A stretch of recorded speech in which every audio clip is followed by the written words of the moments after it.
Olá, bem-vindos a mais um episódio da Metamorfose Ambulante. Hoje temos connosco o Tomás, olá Tomás, Olá. Que nos vai falar de uma incrível sequência de coincidências que tomaram lugar na sua jornada de aprendiz de cítara.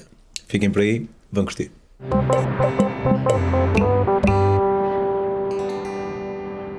Olá Tomás, um gosto de ter-te aqui.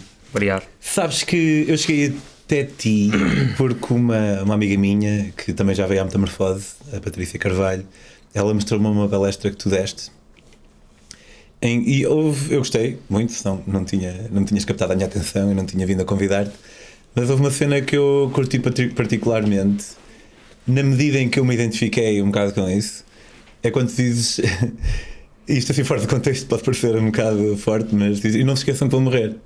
Claro, importantíssimo. E gostava até que falasse um bocadinho disso, sei que não tem muito a ver com, na verdade tudo tem a ver com viagem, de certa forma.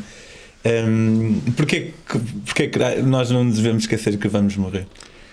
Pois, primeiro obrigado pelo convite. Eu disse isso nessa palestra e continuo a dizer que é uma certa dose de nihilismo e de pensarmos na nossa morte e na nossa pequenez. Eu acho que é saudável, porque uma pessoa que finge que não vai morrer ou que vive como se fosse para sempre acaba por se calhar valorizar menos o tempo, não é? Eu acho que essa vantagem dessa pequena dose de nihilismo é precisamente termos sempre presentes, tipo, isto é limitado, isto não vai ser para sempre, por isso, será que estou a fazer bem as coisas? Tipo, será que estou a aproveitar? Será que estou a conseguir, não é, manifestar-me para o mundo da melhor maneira? Eu costumo dizer que há muitas pessoas, sem querer passar juízos de valor, mas há muitas pessoas que vivem um bocado como se tivessem 10 vidas e que esta vida fosse experimentar, para jogar pelo seguro e não arriscar realmente, quando na verdade, efetivamente, ao que tudo indica, infelizmente realmente é a nossa única vida e é o único sítio que nós temos para experimentar tudo aquilo que queremos experimentar, não é? E eu costumava dizer que eu tenho medo de morrer, mas mais do que isso eu tenho um profundo desagrado de que vou morrer. Não é tanto o medo, apesar de também ter algumas, é mais um grande desagrado, porque eu adoro existir. E tenho um amigo que tem uma filosofia semelhante à tua, que também não é tão distante da minha, que ele diz precisamente que se um gajo vivesse a vida toda não ia fazer as viagens que faz, porque podia deixar sempre para depois. É um bocado isso também que tu postulas, não é? Sim, é uma perspectiva interessante. O facto de não sermos imortais, se fosses imortal, não te importavas nada de ficar uma semana a jogar GTA numa cave e a encomendar McDonald's, não é? Era infinito, por isso sim, faz sentido. E tu foste adquirindo esta filosofia ao longo desta noção de que é importante nós nunca nos esquecermos que vamos morrer.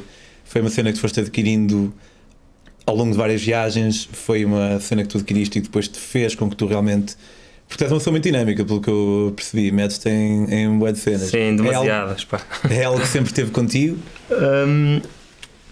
Não sei, porque como tudo há de ter sido muito gradual, não é? Acho que pode haver uma parte genética, posso ter se calhar uma tendência para pensar sobre essas coisas. Minha mãe morreu muito de repente quando eu tinha 12 anos, por isso se calhar também comecei a pensar mais sobre isso mais cedo por causa disso. E depois acho que a arte e a cultura e tudo o que fui bebendo das pessoas que já vieram e que já morreram, e também de algumas que estão vivas, acho que tudo isso me fez perceber isso, que teres uma certa dose de nihilismo e saberes que vais morrer não implica estás triste, não implica não seres espiritual, não implica não poder rezar, não é? Tipo, é compatível com tudo teres esse realismo. E falaste em arte, dentro da arte, pelo que eu já percebi, pelo que tu já disseste, a música é uma cena que te completa bastante, não é? E a história que tu vais contar tem a ver com essa série de coincidências na tua jornada enquanto aprendiz de cítara. Como é que alguém pensa em... Não é exatamente aqueles instrumentos musicais mais comuns para alguém... É altamente, curto bem. E olha, ainda esta semana estive a ouvir a Anushka Shankar, a filha do Ravi Shankar, que é tipo o big boss da cítara, tenho ideia, né? Eles colaborou, não sei se colaborou ou se inspirou os Beatles, não sei se eles chegaram a fazer trabalho juntos.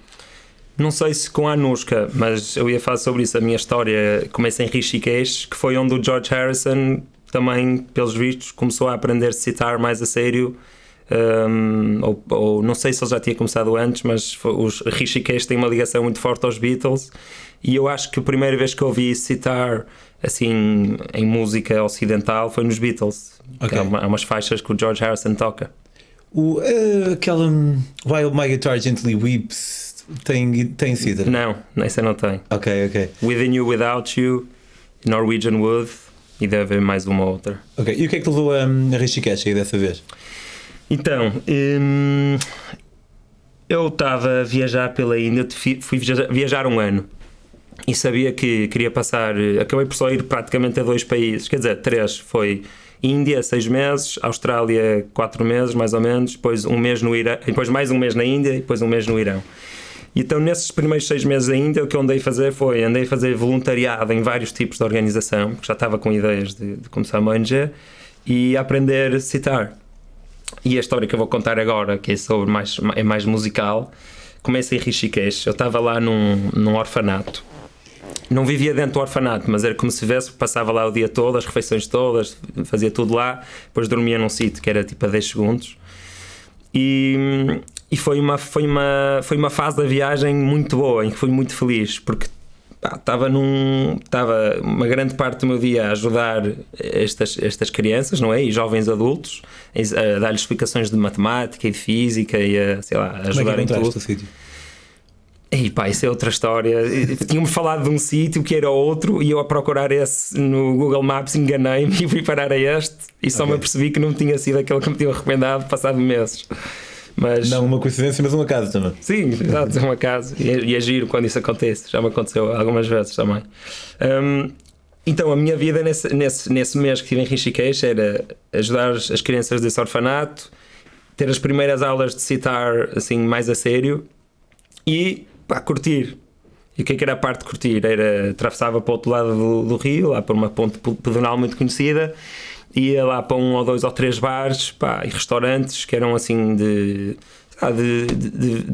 viajantes que estão lá há mais tempo. Sabes, aquele tipo de... Eu estive lá. Exato, pronto.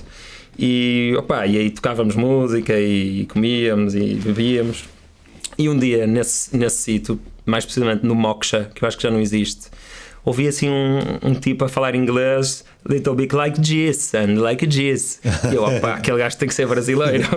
Então a certa altura ele estava a servir à mesa, eu perguntei, tu és brasileiro, não és?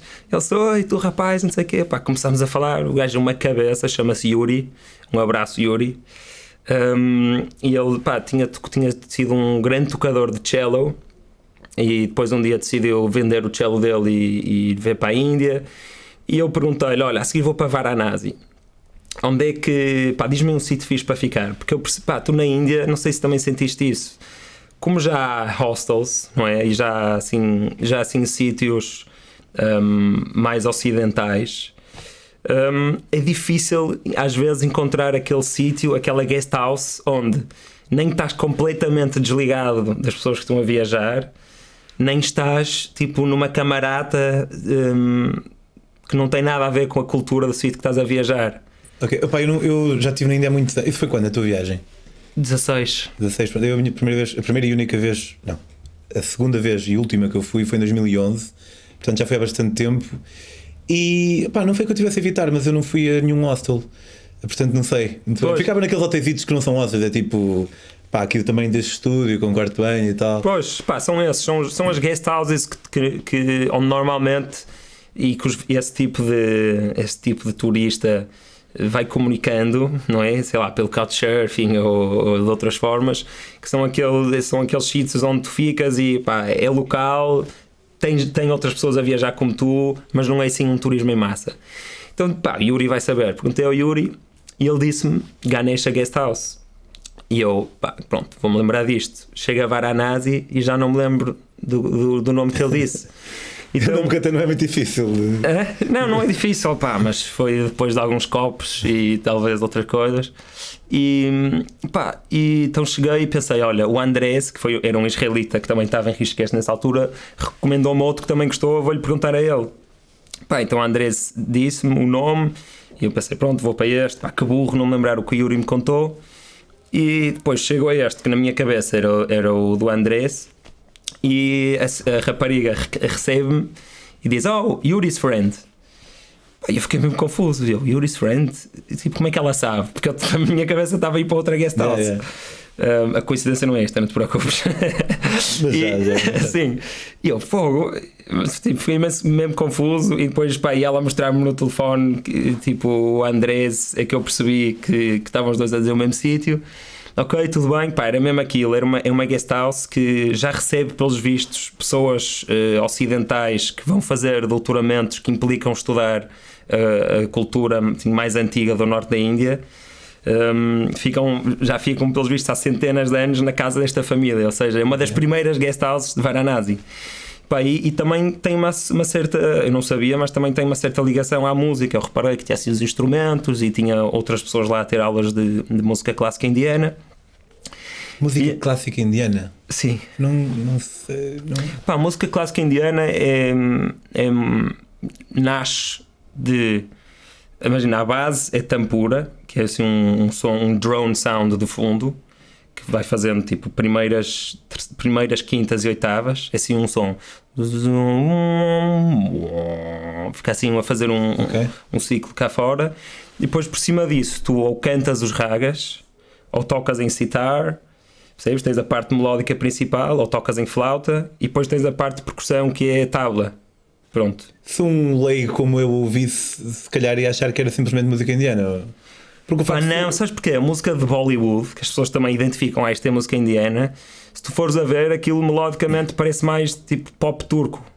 Ok. Porque os ragas, os caminhos de música clássica indiana não são tão, se calhar não são tão catchy. E como o objetivo de, se calhar, de uma coisa como Bollywood é vender, que é normal, não apanha tanto disso. Ok. Então pá, se calhar se tu ouvisses ias perceber a diferença. Okay. Eu acho que ias perceber. Vou. Porque és um gajo sensível. E pá, então pronto, tinha lá o meu professor de sitar, que por acaso já não lembro quem é que me tinha recomendado, mas acho que foi o meu guru de Rishikesh. Guru, professor, mesma coisa. E pronto, comecei a ter aulas com ele. E incrível, chama-se Guru Goswami Ji. É tipo um dos sitar players mais velhos de Varanasi, assim super lento a pegar em tudo, a fazer tudo. Pôs ao sitar assim no pé, não é? Assim cruzado, e depois opa, tipo uma velocidade e uma precisão tipo de um jovem. Opa, incrível, tipo tartaruga genial. E pronto, tive lá a relação entre o guru e o professor é um bocado diferente, como tu deves saber. Tipo, tu vais à casa dele, do teu guru, e jantas com a família dele muitas vezes a seguir, e pronto, assim é uma coisa mais próxima, mais íntima. Sim. E então, e há outras coisas, tipo, não podes passar o pé por cima do livro onde estás a escrever o que o teu professor está a aprender, porque é falta de respeito, nem podes tocar com o pé no sitar, assim mais regras que eu acho bonito, acho útil até. E então estamos lá a tocar e estava frio nessa altura, e foi assim das fases da viagem que eu me senti mais sozinho, ainda por cima. Pá, e Varanasi já é de si um sítio assim pesado por causa da associação com a morte e das cremações, e ali pá, foi especialmente pesado porque estava frio. Tinha acabado de vir de um sítio onde estava sempre rodeado de crianças e de outras pessoas com quem queria uma relação forte. E de repente estava ali num sítio assim, pá, estava muito nevoeiro, estava assim uma mística mesmo estranha, mas eu estava a adorar, mesmo assim. Sabes quando estás a gostar estás a viajar e estás a gostar de uma certa solidão / estranheza, sim. Se calhar porque já estás a viajar há algum tempo também. Está do lado de cá, acaba por ser um sentimento prazeroso. Às vezes passa para o lado de lá e já tipo, mas sim, acho que sei o que estás a dizer. Pois.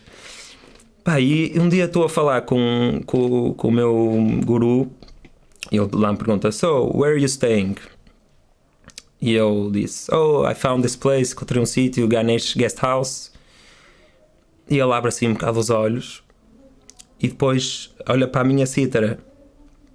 Porquê? Porque que olhou para a minha cítara? Porque eu tinha-lhe dito, ele nas primeiras aulas perguntou-me: Olha, como é que vais treinar? Precisas que eu te empreste um citar? Eu disse: Pá, não preciso, porque na guest house que eu estou a ficar encontrei tipo em cima de um armário um citar velho que podemos arranjar. Então as primeiras 2 aulas praticamente fomos nós a arranjar esse citar, não sei o quê. Mas já tinham passado 3 ou 4 horas quando tivemos esta conversa. Então ele abriu assim muito os olhos e voltou a olhar para o meu sitar e olhou para a caixa do sitar e depois virou-se para mim e disse: Ganesh House da família qualquer coisa que eu não me lembro agora. E eu: sim. Pá, e ele fica assim muito calado, muito tempo a olhar para mim e depois fica assim colado a olhar para o sitar, depois olha para mim e diz: pá, eu aprendi a tocar sitar, comecei a aprender a tocar sitar há 50 anos com este sitar que nós arranjámos juntos. Sério? Sim. E eu: como? E ele: sim, este sitar era do meu guru que morreu há 20 anos, que é dessa família, e eu ia a essa casa aprender com essa pessoa, imagina, o bisavô da rapariga que me recebeu, eu ia lá aprender. Pá, então isto foi uma cena mesmo tipo, uau, estás a ver a volta que isto deu.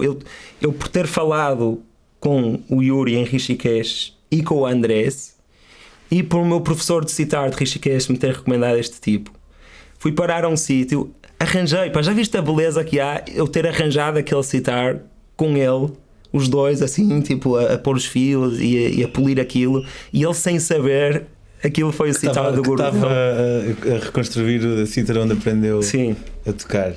Pá, e foi daqueles momentos que dá mesmo vontade de uma pessoa acreditar, tipo, uau, existe alguma sincronicidade talvez nas coisas, ou coincidências que parecem sinais, como diz o Alan Watts. Pode ser igualmente bonito sendo apenas aleatório, não é? Sim, sim. Que é um bocado. Em qual dos campos é que te situas mais? Pá, não sei. Eu sei que da minha experiência subjetiva aquilo fez-me sentir que era ali que eu tinha que estar naquele momento. É isso que eu costumo sentir quando me acontecem essas coisas. E pá, tipo, está-me a correr bem, tipo, estou aí no caminho certo. Se calhar porque essas coisas, pá, isto é totalmente subjetivo, eu sinto que essas coisas me acontecem quando estou precisamente a fazer coisas fora da minha zona de conforto. Se calhar há uma razão científica para isso, não é? Porque se calhar por definição, se estás mais aberto a novas experiências, estás também mais exposto a mais coincidências, não sei. Sim, diria. E podes estar mais atento também a encontrar padrões. Sim. Né? Porque se calhar aqui podem ter acontecer coisas também igualmente improváveis, mas não estás uma pessoa não está tão alerta. Se bem que fosse uma coisa assim, sim, tu ias perceber. Foi mesmo bonita. Se fosse uma coisa assim, tu ias perceber. Mas isto é uma série de coincidências, ainda não acabou. Pá, porque uma vez eu estava lá, quem montou este orfanato em Rishikesh, que se chama Ramana's Garden Children's Home, vale muito a pena visitar. Tem um restaurante orgânico onde os miúdos servem à mesa e ajudam e aprendem a cozinhar. Quem fundou foi uma americana que agora deve ter 70 anos, que se chama Prabha.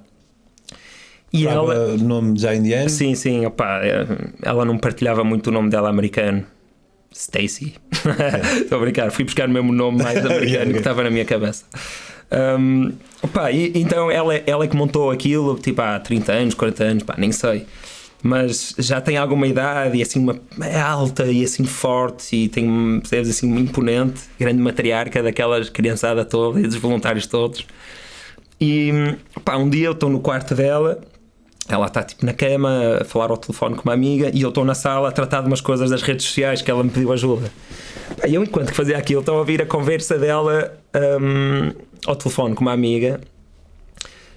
Pelos vistos, a amiga estava com uma dor no tornozelo e eu só ouvia a repetir: Yeah, you gotta go see Ringo.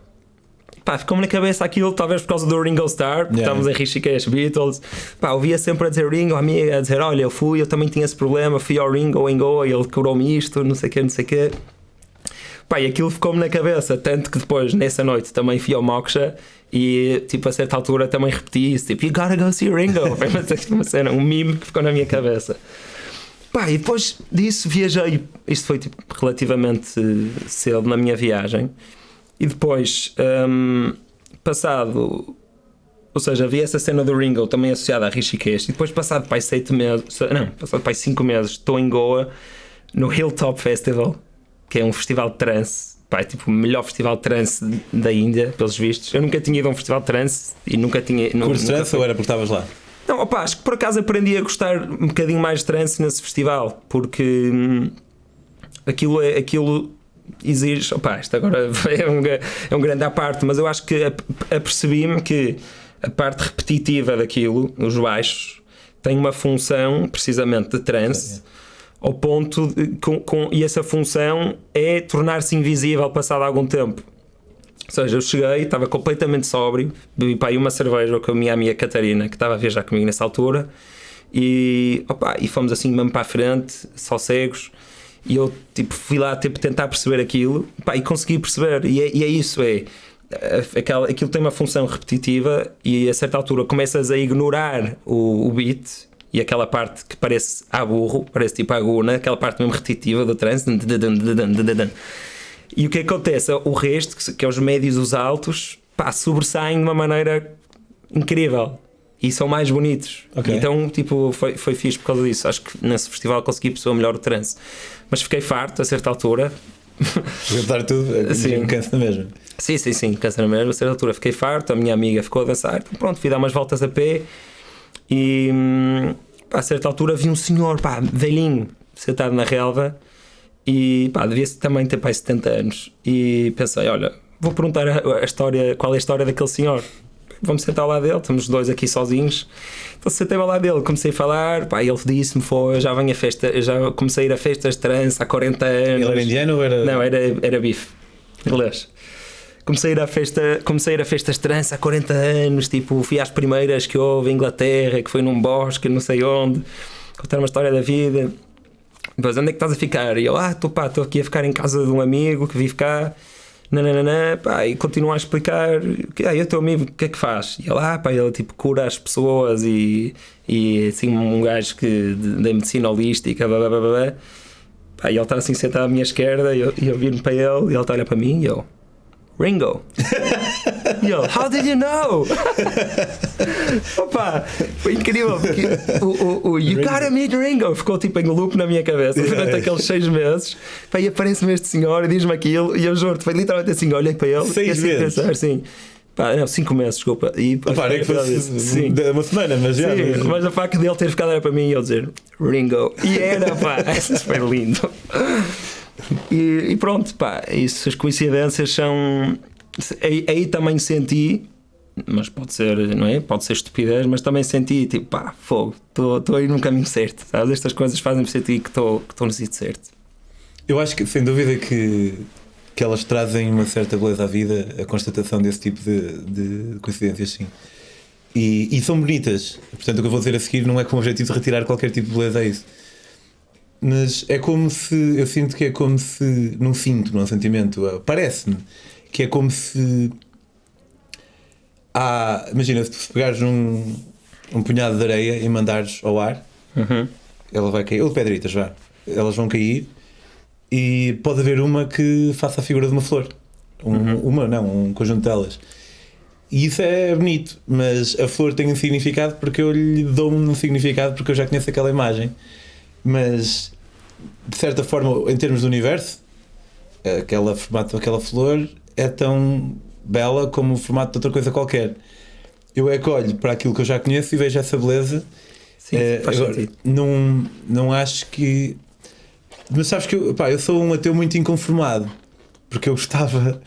Eu sou ateu por não tenho hipótese. E quando eu digo ateu, eu sei que nós não estamos a falar em Deus, mas para mim, quando se fala em coisas de misticismo ou propósitos, sim. Para mim vai um bocado dar aí. E eu sou um bocado ateu porque não tenho hipótese, porque não tenho. Gostava que realmente houvesse uma razão para aquela coincidência fixe ou para nós termos conhecido aquela pessoa, mas tenho alguma dificuldade em encontrar isso. E também não quero ir à procura de propósito só para o encontrar, porque senão sou eu que me estou a manipular a mim próprio de certa forma. Mas lá está, tipo, o que não quero dizer, eu já encontrei pessoas em viagem que já não via há 4 meses, tipo, houve um casal do Paquistão, uma belga, 2 belgas, e encontrei-os no Paquistão e depois, passado 4 meses, encontrei-os no Laos, na rua. Sim, também me aconteceu no Irão, havia já acontece imenso. Isso é bonito na mesma, não é que tenha algum significado. Mas deixa-me só ajudar-te. Houve uma vez um monte de matéria que saiu assim aleatoriamente e que por acaso deu o Tomás e deu o Pedro. Agora estão a falar dele. E eu ainda anteontem lancei no Despolariza um artigo sobre isso, que é se tudo multiverso. Sim, multiverso. Essa mesma Patrícia já me mandou-me isso, ainda não li. Mas sim, fala, por favor. Epá, ainda bem, porque assim estou em vantagem na conversa, porque se tivesse lido já estavas. Epá, se o Big Bang, física, não é? Química é física também. Biologia nasceu porque certas moléculas criaram uma, provavelmente, camada de lípidos, criaram uma membrana celular e lá dentro houve RNA, criou-se a vida. Então, isso também é física, não é? Bioquímica também é física. Então, a perspectiva determinista, se acreditares nela, quer dizer que não havia outra hipótese. Ou seja, eu quando penso que estou no caminho certo, se calhar não havia outro caminho. Mas eu acredito, calhar... eu tenho uma visão determinista, precisamente. Sim. Então tudo é física. Foi aí que eu vi, porque eu olhei para o thumbnail do artigo, foi aí que eu vi tipo uns círculos. Sim. E no fim tudo é física. Sim. Incluindo estas coincidências que tu nos contaste. Muito obrigado. Conta lá para casa onde é que o pessoal pode seguir, seja o que for das tuas cenas, o Desplorido, o Kolkata Relief, as tuas redes sociais e isso tudo. Meu Instagram é Tomás Magal, Despolariza é despolariza.pt e o Kolkata Relief, que ainda não falei, é Kolkata Relief no Instagram. Despolariza trata de quê, mais ou menos assim? Despolariza trata de polarização política. É um site que tenta, com algum humor, falar do tema da polarização política e tentar explicá-lo de uma forma... Agora ainda estou na parte da física, mas física e evolutiva e comportamentos tribalistas, intuição moral, por aí fora. Dá-me vontade de fazer 1000 perguntas, mas o Tomás concordou entrar no Desafio, que é um programinha que eu tenho à parte no meu canal de YouTube, que é Pedro on the Road, e se calhar vou guardar essas 1000 perguntas para essa edição. Quanto a nós, se quiserem seguir as minhas próprias aventuras, podem fazê-lo em Pedro on the Road no Instagram. Se quiserem ler sobre elas, que também é uma maneira de apoiar a Metamorfose, podem comprar os meus livros em daquiali.com. Este é sobre uma viagem à boleia da Panamá ao México. E uma forma mais direta de apoiar a Metamorfose é em patreon.com/metamorfose ambulante. Obrigado, Tomás, e até para a semana.